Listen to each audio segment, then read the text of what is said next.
Good evening, grave robbers, and welcome back to the television graveyard.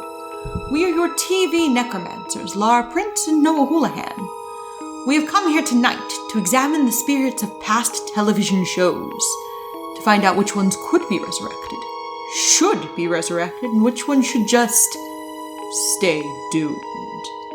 This will be a podcast in which we analyze the history, the hype, and the aftermath of shows that ran only one season or only one episode. With me as always is TV's Noah Houlihan. Cranky big head potty mouth, I'll wash your mouth out with soap. Trolls! We are doing 1998's Steven Spielberg Presents Pinky, Elmyra, and the Brain, which ran on Kids WB for 13 episodes. Sort of. Kind of. Yes. It didn't run 13 episodes in America. Right. In other countries, it did run a complete 13. In America, it ran through episode, I believe, 6, and then the rest of them ran as part of the Cat and Birdie, Warner Rooney, Pinky Brainy, Big Cartoony show. Yes. So we watched what I guess would be the international version. We watched all 13 episodes of this as intended to be Pinky, Elmyra, and the Brain. Yeah, we watched essentially, on Hulu, they have the DVD cut. Yes. Because it did get a DVD release in 2014. Yeah. And Hulu made a devil's deal with Warner Brothers Animation, and they have everything. Yeah, they do. They have old Animaniacs. They have new Animaniacs. They have Pinky and the Brain. They have this abomination. They have Tiny Toon Adventures. Yes. Which was super great because we watched a little more than Pinky, Elmyra, and the Brain. We did our due diligence with this one. We did a little more primary source research. Yes. Which was a lot of fun for this one. So, but before we get into all of that, because there's a lot to get to, we gotta pour one out. Before your drink ferments. Yes. What do you got there? I have the wash your mouth out with soap. Basically, I took a little bit of blue curacao. Okay. And I mixed it with a shot of liquor 43 to turn blue into green, and also give it a bit of a thicker, soapy-like quality. I then threw Cool Whip on top of it, and then poured a lemon seltzer over it. Because, lemony pledge, like, soapy type thing, which caused the Cool Whip to, like, bubble up and get sudsy. Like a root beer float. Yeah, so... but gross. Yeah, so it looks green and like I'm about to drink some Dawn. And here we go.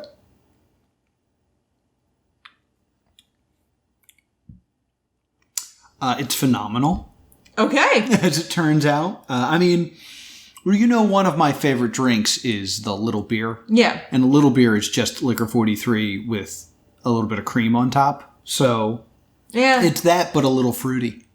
All right. It's like a lemon little beer. Yeah, it's actually very good. I'm enjoying this a lot. It's a little saison. Mm-hmm. All right.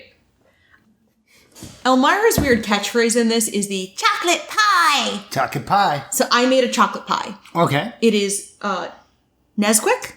Mm-hmm. Unsweetened vanilla almond milk, because it's what we have in our house. And Kahlua. And at the bottom, there are 2 chunks of Ghirardelli chocolate-covered caramel, because I tried to make a garnish, but instead it fell into the bottom of the glass and is no longer eligible to be seen. It looks like a very dark chocolate milk. Yeah, it looks very thick. Oh gosh. All right, I'm going to try this. Laura has passed on my soap drink. Yeah, I hate Cool Whip. Like, mine should probably technically have Cool Whip on it to be a chocolate cream pie. Oh my god. That is a dessert. That is delightful. I almost want you to heat it up and then put whipped cream on it. No, because I hate whipped cream. That being said, I just had a thought. Laura is flouncing around the kitchen. She's found marshmallows. I don't think this is going to work out as well as she had hoped, because it is a cold drink, and I did not stop her in time. She is throwing in what can only be described as too many marshmallows. Give me your phone. I'm going to take a new picture. All right. It looks better. It looks more like a pie. It looks more like a pie. Boop. There, I'll update the picture. It's not a photo shoot. Chocolate pie. I took one landscape and one portrait. I didn't know which one you wanted. So much better. All right. It's like hot chocolate, but cold. Anyway, I'm going to be honest. We did a lot of fun goofing off with this episode. Yeah, this is going to be an interesting one. So we're going to try. There's a lot of stories to get through because almost every episode is 2 stories. We're not going to go beat by beat for this one. We're just going to kind of fly through and bring up the points that we need to bring up because I think we're going to spend a lot of time on this theme song. The situation's changed for Pinky and the Brain. No laboratory. Alone in the rain. I want to already stop you. Because... we don't know what happened to the Acme Lab at this time. We do not know, but, there's a change in the beat there from the original. Yeah. Because it was... one is a genius, the other's insane. This one is... no laboratory, alone in the rain. There's, a little jazzier.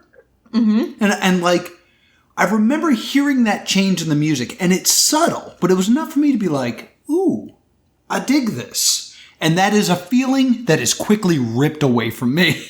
The pressure magnified, with every lamp they tried, they had to flee constantly, needing a place to hide. So they're on the lam. Yeah. Which sounds like a really interesting story we don't get to see. Yes. Trapped inside a store, a girl went in the door. She bought a discount turtle, but ended up with more. Yes. This turtle will not be important. No, but he does appear. He does appear, but he is not important. And then this effing verse. Furry things are nice. I love my talking mice. I take them to school and make them eat rice. The mice rice rhyme is so forced and confusing. It doesn't make any sense. And make them dress nice. Yeah, which is something she actually does. Yeah, we never see her. And actually, to go with the meter, it's, I take them everywhere and dress them up nice. Yeah, it's such an easier rhyme because they're always in costumes. Yeah, I think it's intended that she sucks. But it's a really difficult choice to have something suck on purpose in your theme song. Yes, I'm going to really rail on this theme song once we complete it, but let's continue this breakdown here. So Pinky and the Brain share a new domain. It's what the network wants. Why bother to complain? The earth remains a goal. Some things they can't control. They're Pinky, Elmyra, and the Brain. I deeply resent this. Trolls! Mousies! Which, this is a little thing, but it super annoys me that it's Pinky, Elmyra, and the Brain, and then the last, 3 lyrics go Brain, Pinky, Elmyra. Yeah. Yeah. And I think I deeply resent this should have been the end. Yeah, I deeply resent this would have been a great ending, because, the whole... Because it could have been Trolls! Mousies! I deeply resent this. Because that actually sets up the show really well, in that Pinky and Elmyra throughout the show are often on a similar, if not the same wavelength. Yes! And then having Brain be the other and the outsider would have been established here. Mm-hmm. I really enjoy the line, so Pinky and the Brain share a new domain. Yes. Because domain has a double meaning of a new domicile for them to live, and also the domain of, the rights of Tiny Toons. Yes. That they're being shared with that. It's what the network wants, why bother to complain, really shows how they feel about this show. Yes. And it's another, verse or two longer than the original Pinky and the Brain lyrics. Yes. Because they just have the part you all know, and then they have the bridge, which is like, before each night is done, their plan will be unfurled by the dawning of the sun, they'll take over the world. Which is a good, like, A-B-A-B rhyme. Instead of the way that bridge is done in the Pinky, Elmyra, and the Brain, it's A-A-B-A. Yeah! Which is why it doesn't sound right to us, because we're so used to, but, you know, before each night is done, their plan will be unfurled by the dawning of the sun. They'll take over the world. And that's A-B-A-B is a very simple rhyme scheme that kids are always on board with. Mm-hmm. A-B-A-B is the simplest, straightest forward rhyme scheme. Yes. This, like, she bought a discount turtle, but ended up with more. Mm. Like, it's kind of intentionally subverting. And they do that throughout this. Furry things are nice. I love my talking mice. I take them to school and make them eat rice. Mm-hmm. You know. A-A-B-A. Their pressure magnified with every lab they tried. They had to flee constantly, needing a place to hide, which is A-A-B-B-A. Mm-hmm. Like, looking at this from, like, a literature point of view, they're intentionally making it different. Yeah. So they're already kind of setting up that something's off. Yes. So, dear listener, you may know, or you may notice that I got super into music theory recently because I've been watching a lot of Brental Floss on YouTube along with Sideways, I think is the other channel I've been watching that's about like music theory. So I find this very interesting. And I need to spend a moment talking about media res. Mm-hmm.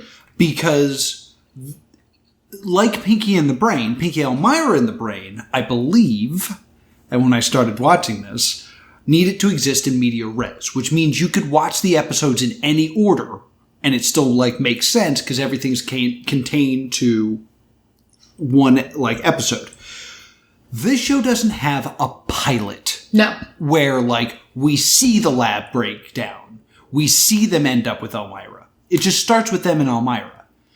So the original Pinky and the Brain theme explains all you need to know to watch any episode of Pinky and the Brain. Yes. The laboratory mice, their genes have been spliced, they're trying to take over the world. Cool. One is a genius, the other's insane. Yeah, like... Done. The Pinky, Elmyra and the Brain theme song raises a lot of questions. Yeah. Like, we don't know what happened to the lab, who's chasing them, why they're really still with Elmyra. Yeah. Other than they've been purchased. Yeah.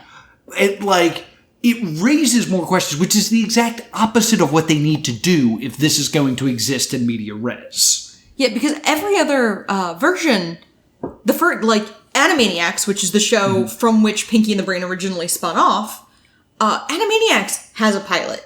We just watched the reboot pilot for 2020 of Animaniacs, which is a pilot. Yes. It is a suspended animation. It's them being from the 90s, coming to 2020. Does the original Pinky and the Brain have a pilot? I don't think so because it was a spinoff. I am looking it up right now. Again.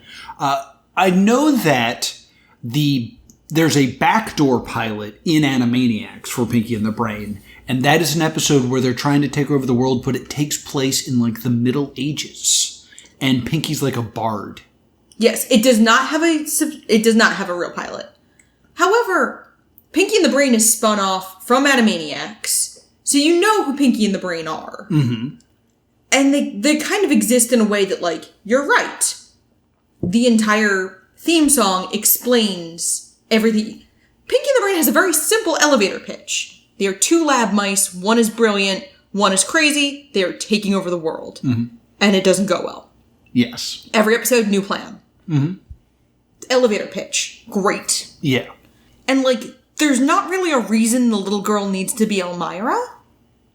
No. In this pilot, they don't really establish Elmyra as we know her as a character. I think this is something that let's voice this thesis now, because this is something I want to break down as we go through this. Is that Elmyra? Because the character I think of as Elmyra is not really the person in this show. No, and in fact, we decided to run an experiment. Yes. We watched Love Disconnection, because it was the first Elmyra heavy Tiny Toon Adventures that was on Wikipedia. Yes. And it's her forcing Montana Max's mother forcing him to go on a date with Elmyra. Yes.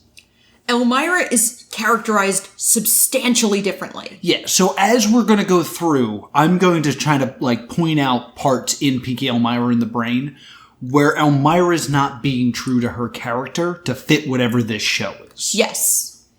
So, now that we've spent 20 minutes discussing the theme song...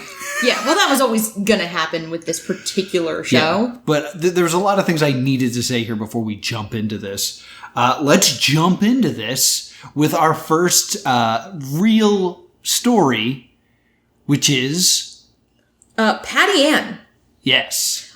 She's too cool for 7th grade. Patty Ann, she is 1 in a million. Do not besmirch the good name of Pepper Ann with this show. Oh, you're right. It is Patty Ann. Excuse me. Pepper Ann! You said Patty Ann again. Yeah, I'm saying it's Patty Ann in this show. Yes. Brain adapts a young human form that passes herself off as Elmyra's cousin, Patty Ann. Because Elmyra has this big crush on her neighbor, Rudy, and then Rudy develops a crush on Patty Ann. Yes. Patty Ann, in full Pinky and the Brain spirit, still has Brain's head and still speaks in Brain's voice. No modulation, no, like, voice acting attempting to change the voice. It is intentionally just Brain talking. Yes. In my opinion, this is attempting to show this is Pinky and the Brain in this new setting, because this is something Brain would do in Pinky and the Brain. He had, like, this big tuxedo suit. Yes. That he would wear when he went on Jeopardy and stuff. Yeah. So I think this is the Elmyra version of this Pinky and the Brain gag that comes up a lot. Absolutely. And it's Patty Ann. So the main point is to establish all these characters. Yes. So that we're basically trying to establish Pinky and the Brain live with Elmyra and are miserable. Yes. And one of the new gags is this Patty Ann thing, and it's to establish Rudy, the neighbor. Yes. Who Elmyra loves, and Rudy loves Patty Ann. Yes. And Rudy is repugnant. Yeah, I believe the plan in this one is Brain wants to pretend to be a little girl that ends up, like, trapped in a sewer. He wants to be Baby Jessica. Yeah, he tries to pull a Baby Jessica to get, like, attention. For our younger readers, Baby Jessica is, like, this 1980s pop culture figure of, like, this little tiny girl who fell in a well. Yes. Like, toddler. And it was this whole thing where they saved Baby Jessica, and saving Baby Jessica was a huge deal. Mm-hmm. And so Brain is trying to get that kind of media attention and essentially capture the hearts and minds of everyone by being this adorable little girl who gets rescued from a well. Yes, but gets too distracted by this Rudy love affair thing to be My able to sole pull note her on plan. that is, Ducky go down the hole. Bye-bye, Ducky. Yeah, they make a reference to it because they talk about black holes at one moment. Mm-hmm. And there's this weird line where it's like, yeah, it grabs, like, planets and stars and ducks. Yes. Which is, like, a very weird reference to Plucky Duck blank go down the hole. Which was a weird thing to throw in, but we got it and laughed. And another thing that we establish here is that Pinky is fairly content. Yes. This is strange to me. And this is a good point to kind of bring it up because it's the first time I notice it. Elmyra is kind of just like squeezing them and doing things like that. And there's a moment where Elmyra's taking Brain away and Brain yells, "Pinky, help me." Mm-hmm. And it's interesting hearing Brain be dependent on Pinky. Yes. And then there's another moment where, and this is like a thing that threw me, is Brain looks at, like, classic Pinky and the Brain gag is, are you pondering what I'm pondering? I think so, Brain. But if nobody cares, why does Jimmy crack corn? Something like that. Yeah. However, in this one, there's this new bit that shows up, which is, any questions? And Pinky in this one says, just one. If Fred Flintstone knew the giant order of ribs was going to tip over his car, why did he order them every week? I am truly alone. And then by the end of the episode, Brain suddenly goes, It was an end title. What? Fred Flintstone doesn't order ribs every week. That was only animated once. Then music and voice tracks were added. The footage runs at the end of the show in the same place each time. It's called an end title. Oh. Thanks, Brain. This is very interesting to me because it's showing Brain's caring for Pinky. Mm-hmm. Like, he's actually addressing a question that Pinky asked without violence. Yeah, and Pinky's questions unfortunately it means that we don't get, the fun non sequiturs, because now Pinky's questions have to have answers. Yeah, but I think they're kind of establishing a dependence between the two characters on each other that's outside of taking over the world. Yeah, like a codependence in their relationship because they've now been through a lot. Because Brain now depends on Pinky to survive Elmyra, even though Pinky's enjoying Elmyra. Yeah, there are ups and downs, but Pinky, for the most part, is pretty content. Yeah, and I remember when I saw that, I was like, that's not what they're going for here, are they? They're not showing, a love between these two characters. I'm looking too deeply into this. Wait 7 episodes. Other highlights of this is you doing a spit take when Elmyra calls Patty Ann a hussy. Steal my Rudy Woody? I'll get that cheap hussy. This is going to come up later, too. Because this happens again. But yeah, Elmyra calls her a hussy, which is a mispronouncing of hussy, which I'm so glad you took that note, because there's something very important I'm going to talk about later. Oh yeah, I laughed because you legitimately did a spit take. Yes, because, and this is a good time to bring it up, Elmyra doesn't talk right in this. No, and we watched that episode of Tiny Toon Adventures, and it's very interesting because she does the cutesy wootsy speak, but often catches herself in the Tiny Toons episode. Yeah, like fuzzy wuzzy buzzy dwuzzy. I mean, that's very sweet of you. So this idea that she knows better is established in the Tiny Toons episode. It is never established here. She's always cutesy wootsy, Rudy woody booty. Because she also ends things with baby and honey often. She doesn't say baby. She does say baby. She says baby. Yeah, baby. And something about the mispronunciation of that vowel makes it more uncomfortable to me. Yeah, in Tiny Toons, she very much has that, little kid looking at a dog voice. Mm-hmm. In this, it is the Annie from Community doing baby talk. Sexuality. Oh, the boop boop be doop sex. Yeah, there's... From the Glee episode, the Christmas Glee episode, I know you're talking about. There's a lot of oh, who's my cutie woody baby? It's ooh, uncomfortable. Every time she did it, I was like, ugh. Which is not a sound I should make towards a main to titular character. Yeah, and I did notice this also in the Tiny Toons episode we watched, they do sexualize Elmyra a bit. Yes. She's wearing a very short dress and doing that very female cartoon character sensual walk. Mm-hmm. That had a name that my friends and I used to make. We used to call it the Barbie butt walk. Okay. When in fiction, when a woman's hips would swing really theatrically back and forth. And my friends and I would do it as a joke because we thought we were funny. And but Elmyra does that in the Tiny Toons one. So there's still this weird grown-up sexualization of someone who is supposed to be roughly an 8 to 9-year-old girl. Yeah, it's a little gross. Episode 1B. This one's the spelling bee one. This one's really noticeable because there's a really fun Jurassic Park bit to it in the beginning. Yes. And it's not through the entire episode. It is. Oh, it is through the entire episode. It gets dropped for about half the episode. Yeah, so it kind of can surprise you later. But it's the car scene, right? Yeah, and Brain flees into the dollhouse and she manages to level the dollhouse. And Brain is on the toilet like Donald Gennaro. Yes. Which is great. So the main, scheme here is we're going to get Elmyra to cheat at the spelling bee. Because they need the money Yeah. for one their of Brain's plans. Which, like, it kind of ties the characters together nicely. Yeah. So they're trying to help her cheat at this, and then one of the judges of the spelling bee is Baloney, who is a Barney parody. Well, they start out sitting in her hair next to her ear. Yes. But because the finals are televised, she goes through hair and makeup and gets an updo. Yes. And Pinky and the Brain are like, we can't hide in your ear now, so we have to find another way to do it. To cheat. So they're just in the crowd having like a conversation that has all the letters in it.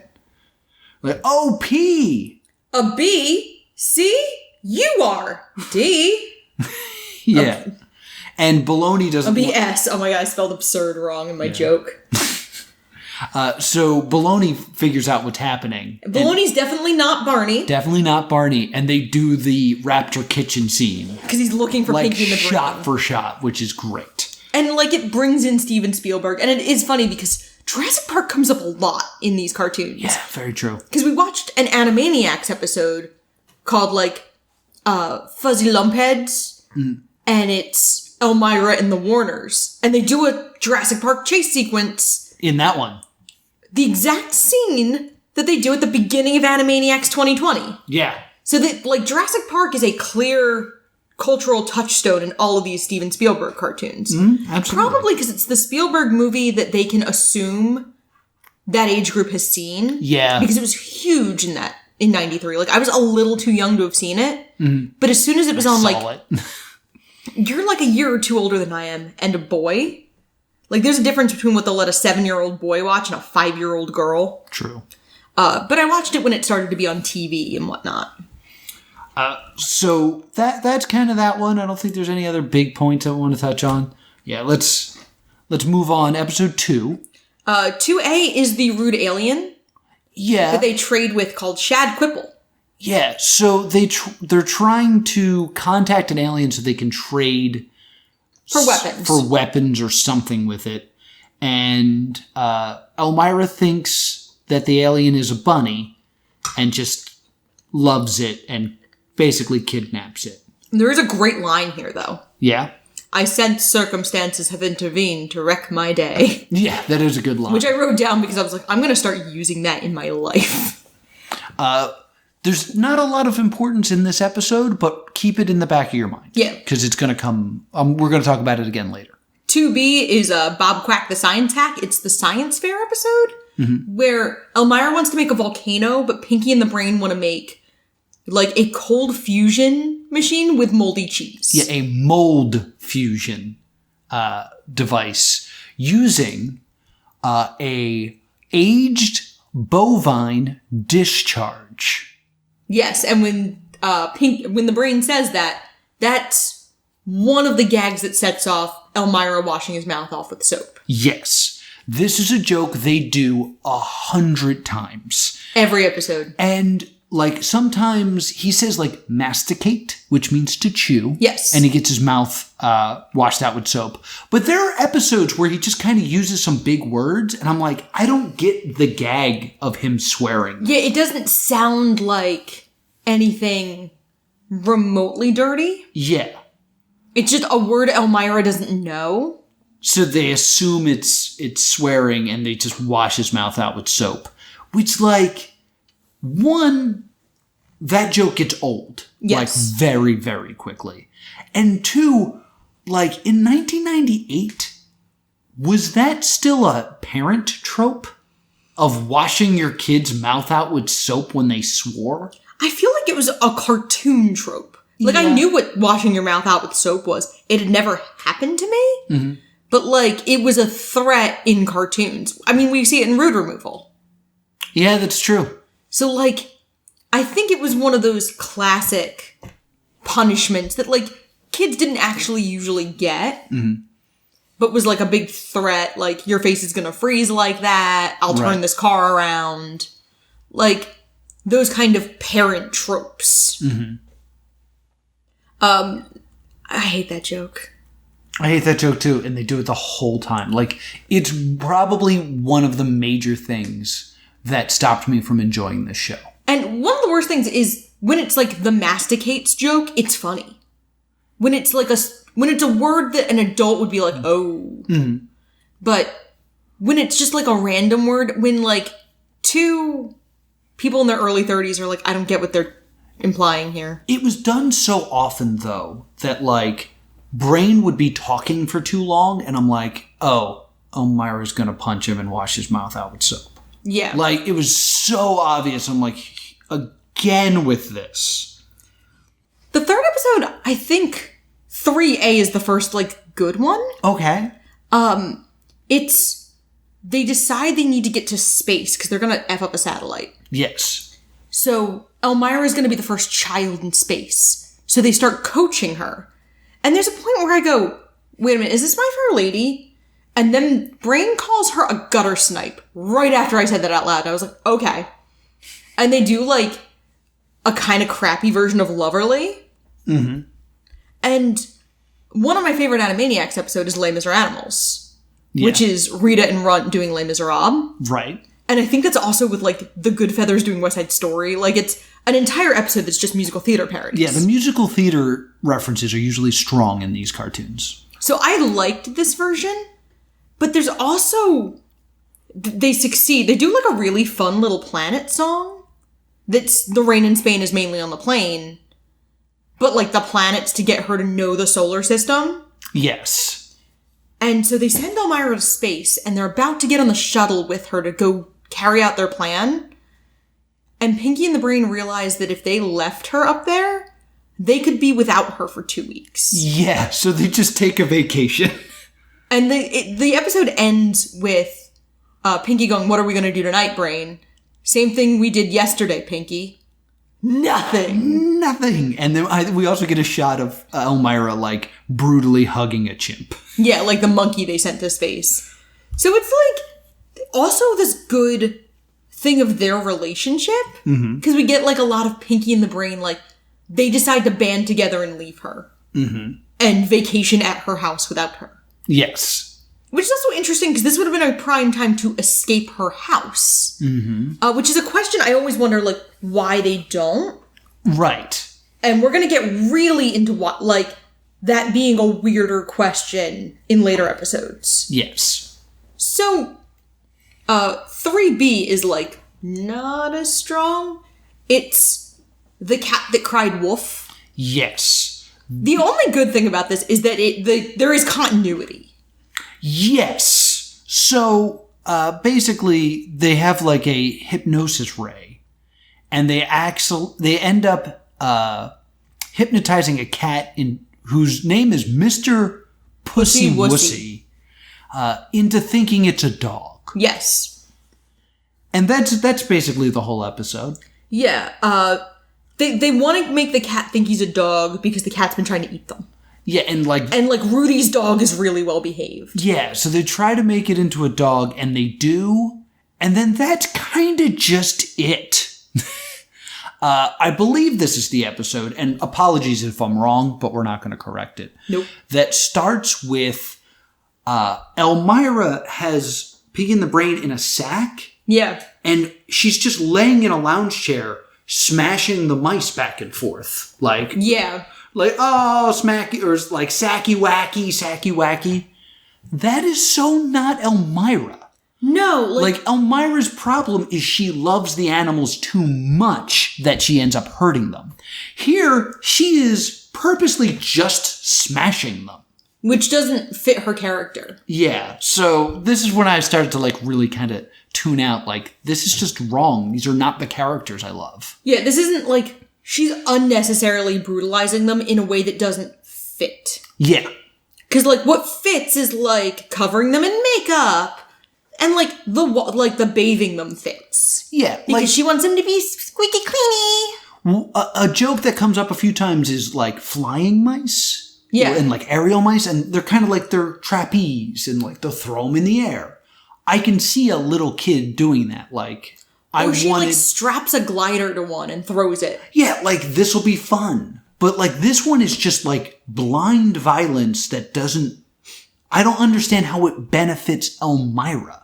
Because, like, I used to throw my plushies off our second floor balcony, thinking they would fly if I taped wings to them. Yeah. Now, they weren't living things, because I wasn't a sociopath. But, like, that's a very little kid thing of, like, I taped a pair of paper wings to the back of a very large stuffed bear and then winged it off the balcony. When I was a child, I remember trying to teach my dog, Christian, when I was, like, 3 or 4, to chew gum. And I'm like, Christian, we're chewing gum. And I would chew gum, and then I'd give her a stick, and then she'd swallow it. And I'd be like, no, Christian, we just chew it. Here's another piece. And, like, in my little kid brain, I was like, me and my dog are going to chew some gum together. Like, without thinking. That the gum is bad for him. Yeah. Like, and I also remember, like, when Christian would sit, I'd be like, that looks like a sliding board. I'm going to use her as a sliding board. It's not me trying to hurt the dog. Right. So, like, I understand this, like, little kid, I'm going to make the mousies fly because I want to fly, so clearly the mouse will enjoy it. This kind of, like, blind, I'm just hurting them for fun, not Elmyra. Yeah, because I always think of the Rugrats with Spike. That's very realistic. Sometimes they're doing things that Spike is like, I hate my life, but it's all very realistic to what toddlers would be doing. Yes. Elmyra is also a little older than you were when you were trying to get Christian to chew gum. Yeah. Elmyra is supposed to be, like, easily 9. I would say 8 or 9 would be what I would kind of assume for her based on the rest of the plots. Yeah. Which is old enough to kind of know better. Like, I'm telling this story about throwing them off the balcony. I'm like 5 or 6 when I'm winging these things off the balcony. So, this episode is not great, but Elmyra's cat thinks he's a dog for the rest of the series. Yes. And I do kind of like that. Yes. I'm going to circle back to that, but it's an interesting choice to just kind of establish this character of a cat that's also a dog. Yeah. 4A is the one they want to make her popular. Yes. It starts off with a Hanson parody. Jansen is who they call them. And, like, they sing a version of Bop with lyrics no stupider than the regular ones. Yeah. But they're kind of trying to figure out how to make Elmyra popular when she's repugnant. Yes. So they have a hard time figuring out how to make her popular when she sucks. She's like, they keep using this bit, which I really don't like this bit because, like, not only is it not that funny, it's one of those, like, imitatable acts. Yeah. But Elmyra loves asking, do you like seafood? And when you say yes, she shows you her chewed up food. Yeah, and they try to make that the fad. Yeah, so they make Jensen sing about how great that is. And they dress up as Jensen, which is funny. Yeah. And now all the kids think Elmyra is the coolest because that seafood joke is now the coolest joke. And, like, my older brain was like, my kid would watch this and then do that. And I would hate that. Yeah, like, and it's just not. It's not a great joke. It's a joke they do too many times. And, like, the Jensen parody's funny. Yeah. But, like, all the stuff around it to get there is just kind of like, ugh. And again, the plot here is if Elmyra has friends, they would stop. She would stop bothering us so we could take over the world. Yeah. So it's another episode where there's not a takeover plot. It's just them dealing with Elmyra, which I always feel waters things down. And like, they make Elmyra so absolutely repugnant on every level. And I find it really interesting because, like, when we watched the episode of Tiny Toons, she's clearly self-aware on some level, and she doesn't have the same social issues that she has in this cartoon. Like, she has social issues in Tiny Toons, but she's, like, much more extreme in this cartoon. Yeah, like, mentally, she's on the same level as Pinky. And while Pinky always means well, we're supposed to believe that Elmyra means well, but she's also awful. Yeah. Like, there are qualities of Pinky where, like, he messes up, but, like, he messes up out of ignorance. Yes. Elmyra does things where it's like, why hasn't anyone stopped her? Yeah, like, there's a point where you start being like, how does Elmyra have no supervision? Yeah. Where are her parents? Where is Uncle Elmer Fudd? Yeah. The 5th episode, like, we kind of have this, like, string of very weak episodes. And what's interesting is we watched them 1, 2, 3, and then stopped for the night. Then we needed a break. And then we watched 4, 5, 6. And 4, 5, and 6, 4 and 5 are, like, the 2 weakest episodes, in my opinion. Yeah? Yeah, because episode 5, or episode 4B, which I almost just jumped over, because I really don't remember much of it, is the Cinderella episode. Yes. Where Brain tells Elmyra a bedtime story that is essentially the plot of Cinderella, but everyone wears glass slippers, except for her. She has, like, leather dancing shoes. Yes. So she wants to go to the ball. And they just, instead of actually making any magic, they just send her in her rags and convince her she has a ball gown? Yeah. Like, which feels a little unnecessarily sadistic. See, here's my main issue with this episode. The backdoor pilot for Pinky and the Brain that we mentioned earlier, where it's just Pinky and the Brain, but it's in medieval times just because. Yeah. I think that's fun. I think you can take these characters and just be like, in this episode, it's fairy tales, and we're doing Cinderella. They also include a frame story where they're still in Elmyra's house, and this is just a story that Brain is telling Elmyra. Yeah. Which feels super unnecessary. Like, I could accept as a cartoon, like, oh, okay, this is just the trope of this episode. Yeah. But throwing in this extra layer of, like, cutting back to the bedroom where Brain has a story, it just overcomplicates things. And the only payoff to it is there's a moment where, like, Brain gets stepped on, or something awful happens to Brain, and Elmyra says something like, you can't even win in a story you're telling. Yeah. That's a great joke, but other than that, everything about this episode is kind of annoying and, like, missing it. Well, they get arrested because everyone in the kingdom has glass slippers except Elmyra, who has these dancing shoes. And when the prince, who is Rudy, goes to find the princess with the dancing shoes, he demands to know who designed them so he can lock them up because his family owns the glass slipper factory. Yeah. So Brain can't even get ahead in a story he is telling, and that's a good joke. It's a good joke, but it also makes it not make sense. Yeah. Like, and I know this is me, like, applying logic to Pinky, Elmyra, and the Brain. Yeah. But I think it would have been so much easier to just be like, this is a Cinderella episode. Yeah. Go. They actually do something similar to this with more success in the next episode. Yes. But 5B is, it takes us 5 episodes to get to this. This is so frustrating. We find out who is pursuing Pinky and the Brain. Mm-hmm. It's the Circle, yes. A secret organization within the U.S. government, led by Wally Faust, who is Christopher Walken. Yeah. Not like really Christopher Walken, but like an impersonator. Yes. And they have, like, the sinister Latin chanting music that's just random big words. That's kind of fun. Yeah, it's Lactose! yeah, cinnamon lactose.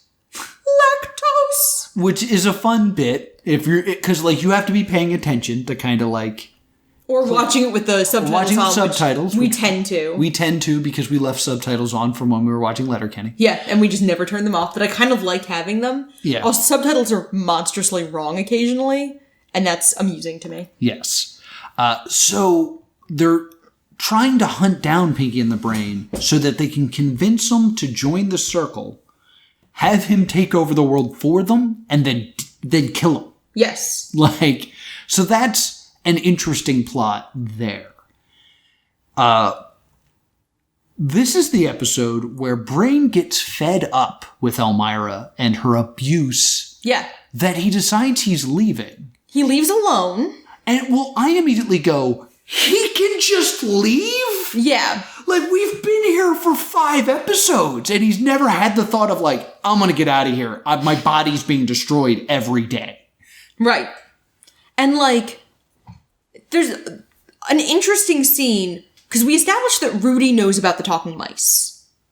Because Rudy's the one who inadvertently sells them out to the Circle. Yes. And there's a fun interchange between Rudy and Wally, where Rudy shows he's so sadistic and creepy that Wally's like, we'll give you a job in 10 years. Yes. And he's like, can I smash stuff? Yes, now go away. You depress me. Yeah, you depress me. Which is a good exchange that I enjoyed.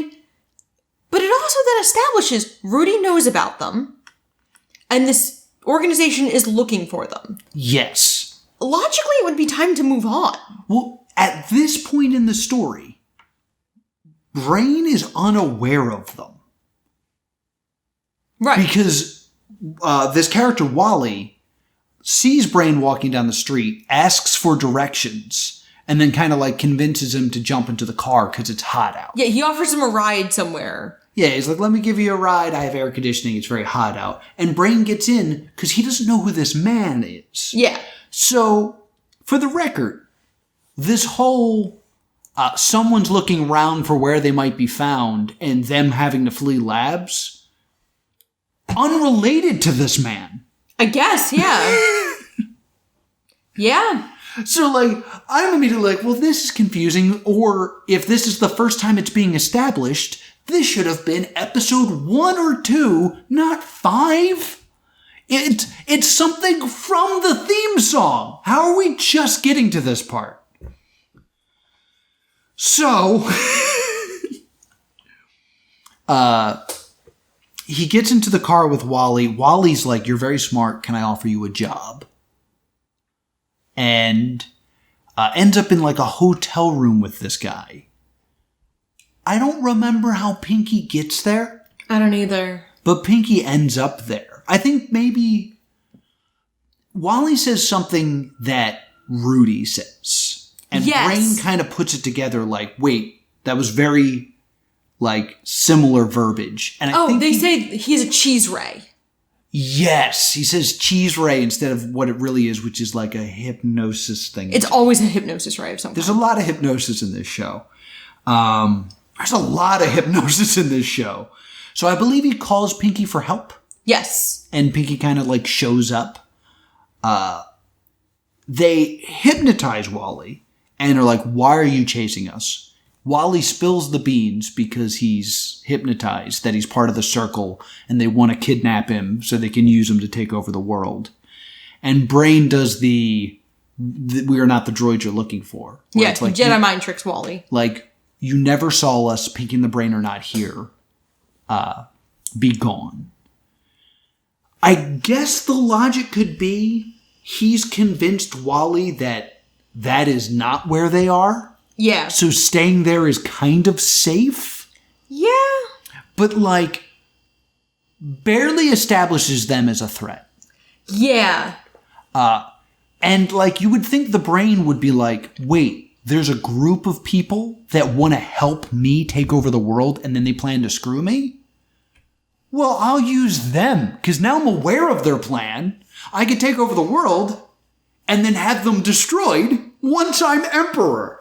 Yeah, like he doesn't go in the direction he needs to go in for it to make sense with his character. Yeah, so all this stuff just like muddies the water of what this show is. And the show has fairly good continuity, despite being a cartoon, and yet, like, this really doesn't work. Mm-hmm. I'm going to freak out about that much later. So stay tuned in probably part 2 of this. Oh, are we running that long? We're close to an hour already. Oh, and I got more things I'm mad about. So I think we might have to call this after episode 7. Okay, so we're on episode 6 now. Okay. Which is the last. So I found some conflicting information here. Wikipedia seems to believe that episodes 7A and B, that we know as 7A and B, did run as Pinky and the Brain in 98. Pinky Elmyra. Yes. But meanwhile, in this sequence that is on the DVDs in the Hulu release, 6 comes before 7. Like the dance and how Elmyra spent her weekend. So I'm going to do the way we watched it because that's what I know. So this is like a pet peeve for me in every TV show. Yeah. Elementary school dances. Yeah. I've never understood this thing of, like, we have 9-year-old protagonists, but we have school dances and science fairs and, like, stuff that isn't really in the lower grades. Mm-hmm. Like, stuff that you see in middle school, but we give it to elementary schoolers for some reason. Mm-hmm. Because they're plots that are convenient. A lot of dating subplots in shows that revolve around kids weird me out. Yeah. But there is a fall dance, and Elmyra wants Rudy to go with her. Because, of course, she does. But Rudy, of course, wants to go with Patty Ann. She's 1 in a million. Yes. And Brain is going to use this to pilot his newest plan. It's a cologne that makes people instantly attractive to get that, like, charisma and cult of personality. Mm-hmm. So he's gonna, like, test drive it at the dance. Yeah, this is such a trope. Like, this is an episode of Rick and Morty. This is an episode of Buffy the Vampire Slayer. The just, like, super cologne. And we also, this introduces another character who we do see for the rest of the series named Vanity. Yes. And Vanity claims Elmyra has been her best friend since kindergarten. Mm-hmm. And Vanity is the kind of girl who is using Elmyra to appear more attractive. Yes, by standing next to her. She's like, stand next to me so that Andrew Loam sees how radiant I am. I'll look twice as radiant. Yeah. So it's the precursor to the I ain't never seen two pretty best friends. Yes. Meme that is currently going around. And so Vanity likes this Andrew Loam and is trying to get Elmyra to go to the dance. Rudy wants to go with Patty Ann, and Elmyra and Patty Ann get into it. Mm-hmm. And that's pretty much this whole episode, except the DJ of this dance is played by Ben Stein. And is Ben Stein, yes. Basically. And he's like, I don't want to be a DJ. I'm learning to get a degree in real estate or something. Yes, he's getting his, like, real estate license. So, like, I'm going to put on music and read. Like, this is such a non sequitur and, like, weird that it's in this show. Yeah.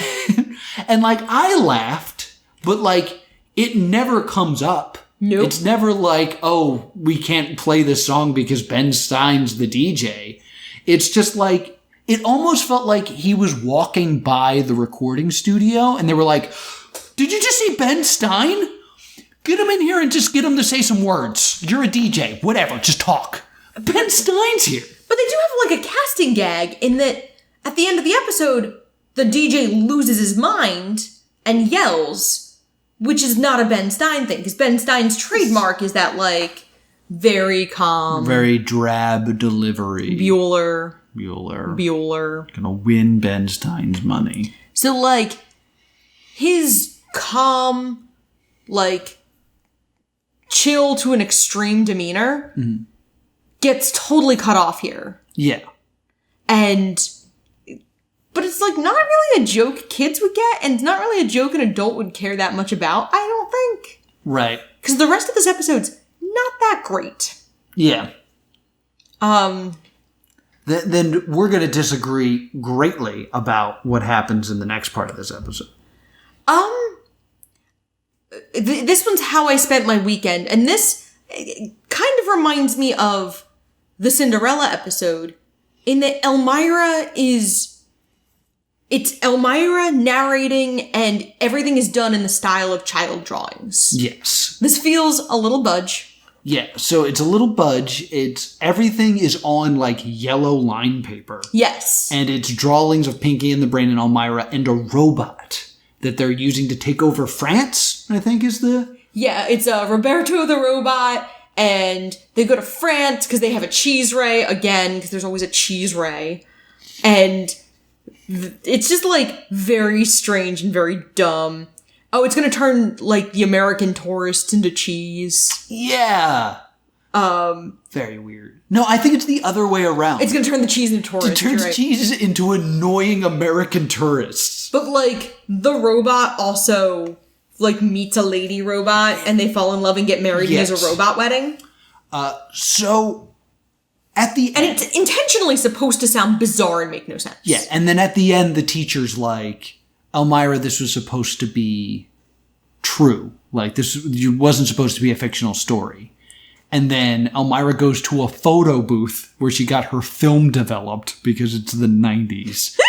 And it's like pictures of Roberto's wedding. Yeah. And that's done in like the normal animation style. Yeah. You said you really liked this episode. I didn't really like this episode. I said it was more successful than the Cinderella. Oh, okay. I didn't say I really liked it.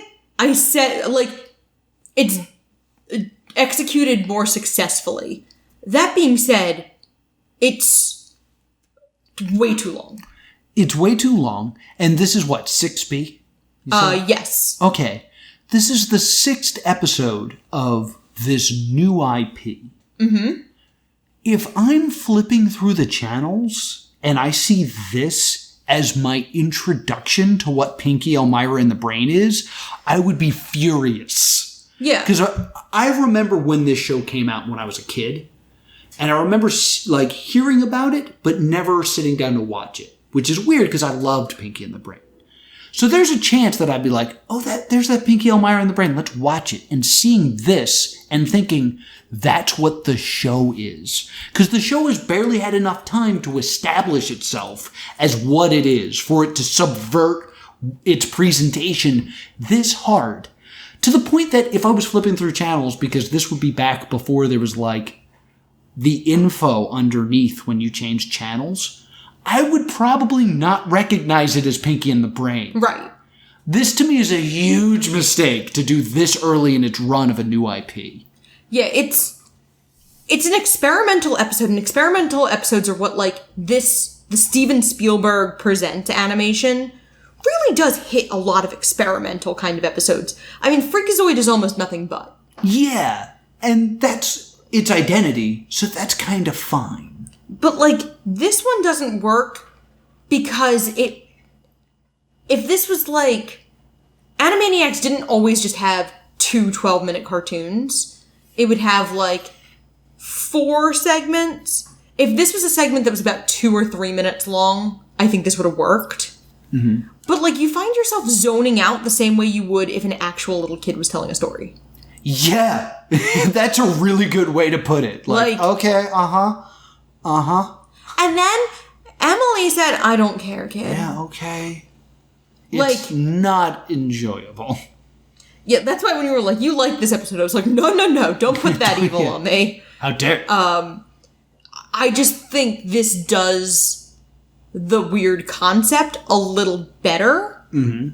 However, if this was like a 3 or 4 minute skit in a normal Steven Spielberg Presents cartoon, I think this would have been really fun. Yeah. If it was like 2 minutes of this, and then the like last minute as it was, I think this would have been a lot of fun. Yeah. However, it was 11 minutes long. Yeah, too long. Too long. Something I noticed about this show that drove me nuts was Hulu doesn't have ads on its kids programming, which I really like. Yeah.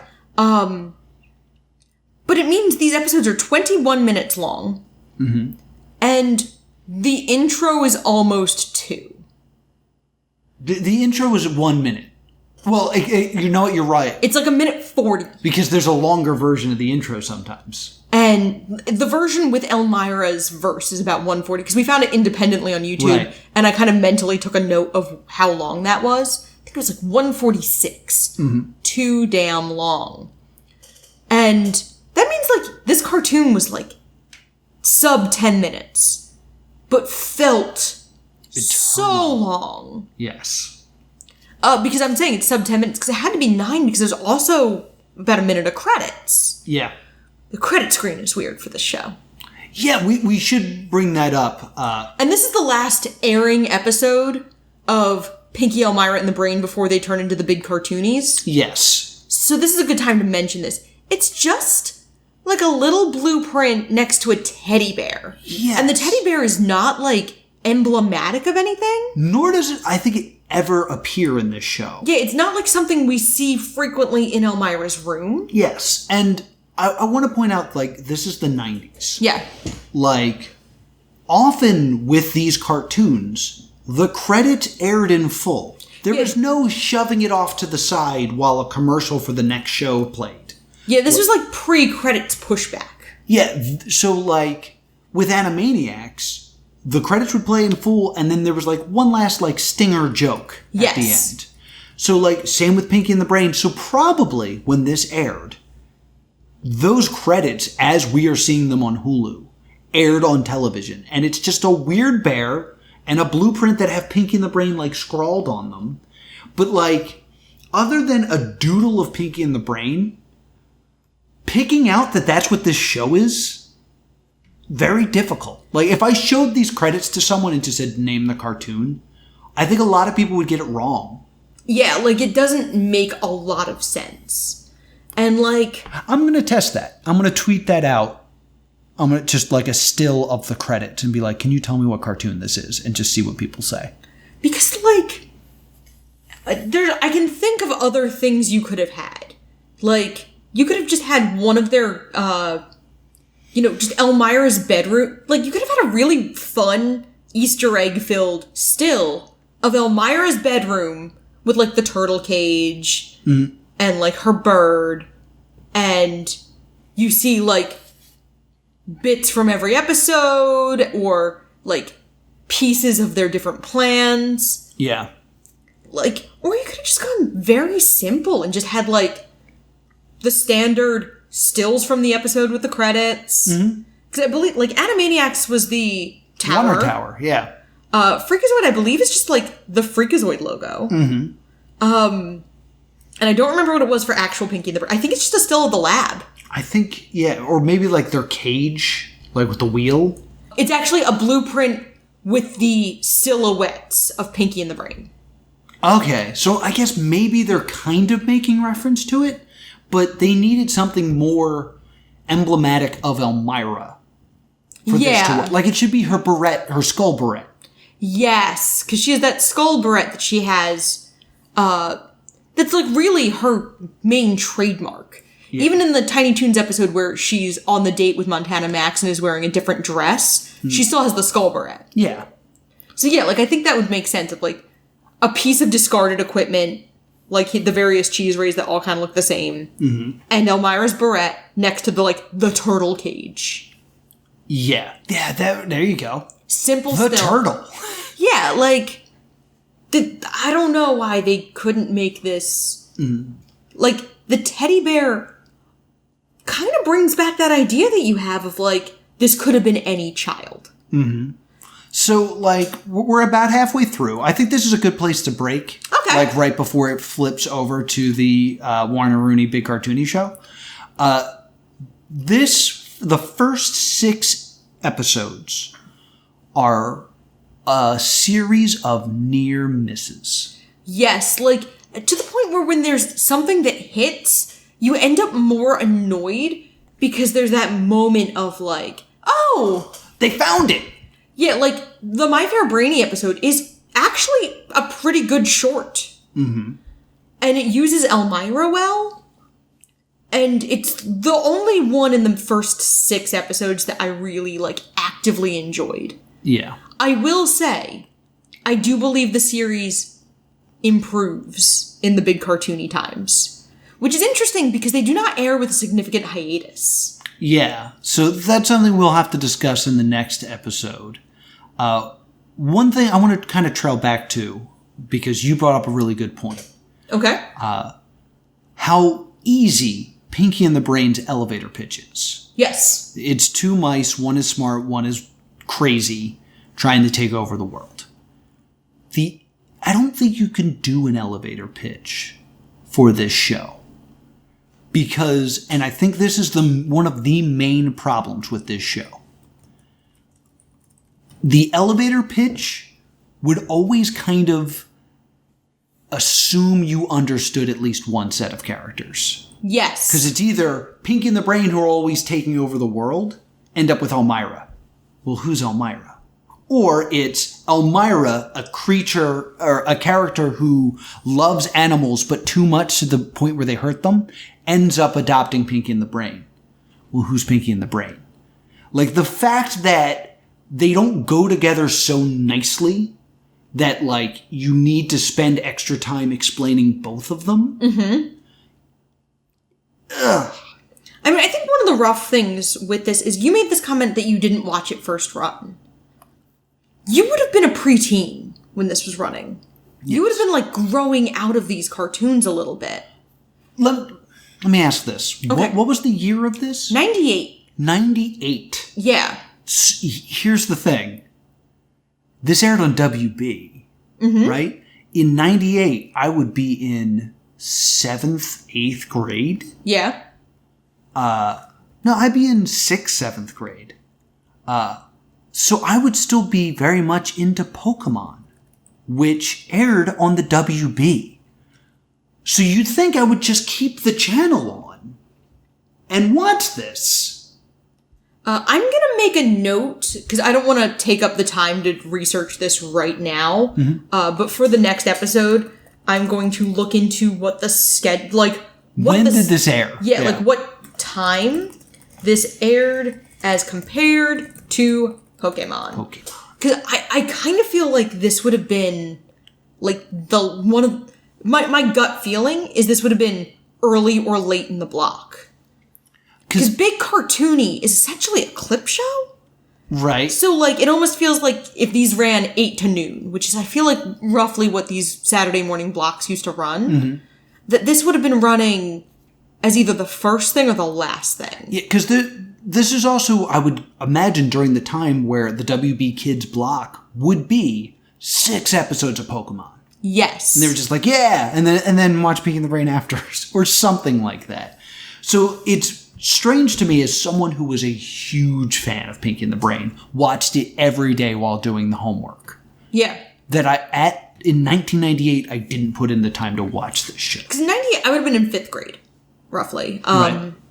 5th grade? Fall 98, I would have been in 6th grade. So, like, starting to grow out of Saturday morning cartoons. And we're also at that weird age where, like, right when we grew out of Saturday morning cartoons, they actually ended. They started to die off, yeah. Which is a very weird age to be of, like, I grew out of them and then they disappeared. Which is, like, very strange of, like, no, this should be a kid rite of passage that exists. But I'm also, like, I looked up real quick the air dates. The Pinky and the Brain cartoon started airing in 95. So, like, that had been airing for a few years. And Tiny Toons was out of production by 95. Right. So, like, Elmyra was not a, like, top-tier character at this point. Yeah, Elmyra was never a top-tier character. Right, and, like, when you think about breakout characters from Tiny Toon Adventures, you don't really think of Elmyra. True.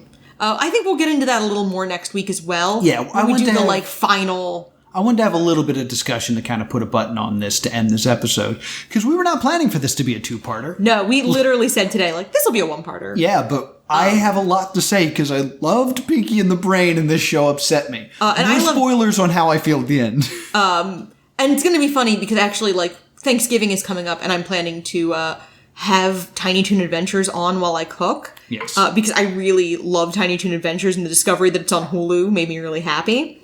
Yes, so if you... So I might have more Elmyra insight of how she was originally characterized. Yes. So if you have not watched this, catch up on it on Hulu, and then join us here next week for part 2 of Pinky, Elmyra, and the Brain. You can also support us on Patreon and have a voice in the shows that we watch next as we make our way to episode 100. We actually have up through episode 101 planned. Yes.